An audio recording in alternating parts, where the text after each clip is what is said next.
Good morning, Brandcliff House. Welcome to our weekly online assembly.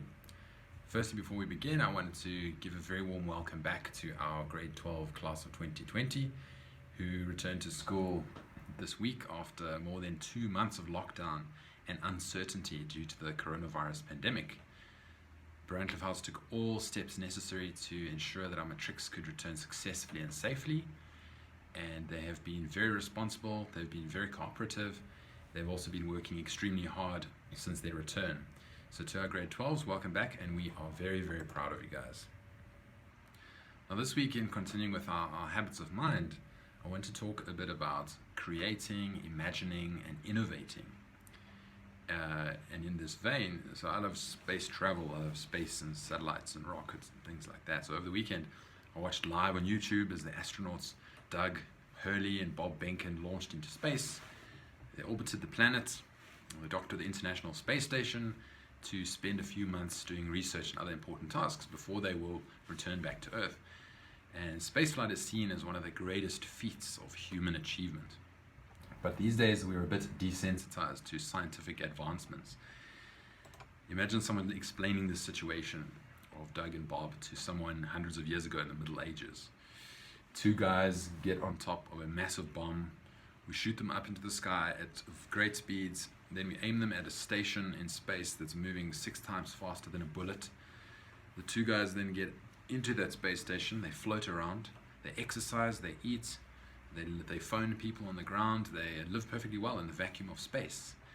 Then, after a few months when they're done, their capsule drops back into Earth's atmosphere, where it gets baked by plasma until it is crispy, before it plops down into the ocean after a safe parachute ride down. It sounds ludicrous, but the best part is I can now watch all of this live in real time on a small screen that fits in my pocket on a cell phone. Now this, while it sounds like a made-up story to people that lived hundreds of years ago, the same could be said about your cell phone or the internet or even a drone or Uber. There was a time when the things we take for granted did not exist, like Velcro or a computer or even cheese. So where did these innovations come from? They didn't just magically appear. Someone thought of them. Someone imagined them. It started as an idea in someone's brain. Someone, or perhaps many people, thought of creative ways to solve a problem, and the result was fantastic inventions that changed history. John Shaw, a political theorist, once said, "The future is not some place we are going, but it is a place we are It is not a place we are going, but the one we are creating. The paths are not to be found, but made, and the activity of making them changes both the maker and the destination." Now, Shaw is saying that the future is created by people like you and me, like spaceflight or like WhatsApp. It didn't just magically appear out of thin air. Somebody imagined a better way of doing things. Shaw means that your ideas, your creations, and your innovations will literally shape how humanity turns out one day. Inventions don't just invent themselves. This is usually the part where we start doubting ourselves. We say, well, I'm not really a creative kind of person. I don't have a great imagination. I don't have any real good ideas. I can't make apps, and I don't know how to build a spaceship. But the good news is that creativity, imagination, and innovation can be learned, they can be practiced, and they can be developed into a habit. Now, innovating means to do something in a way that has never been done before. For example, SpaceX reusing their rockets, or even the first human being ever to ride a horse. Someone took a risk that no one else had ever taken before, and their innovation changed the future in profound ways. So how can we be more innovative? Well, we need to practice looking at problems from fresh perspectives and from many, many, many different points of view or angles. And this means clearing your minds of preconceived ideas, doubts about ourselves, our own limitations, or doing things in a certain way because that's how it's always been done. We need to move beyond that. We must not be afraid of our bright ideas failing or not working out. It's by testing, experimenting, and failing and trying again and again and again that great inventions and innovations are made. We need to surround ourselves with people that are creative and inspiring, who think in different ways to ourselves. Now, to get our creative juices flowing, we need to experience different things.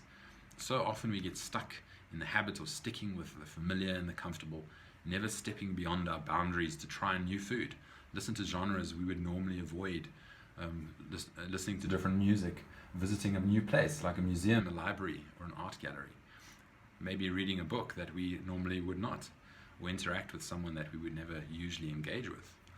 Experiencing diversity is a great way to feed our creativity. Now, how can we be more imaginative? Well, we need to give ourselves time to think.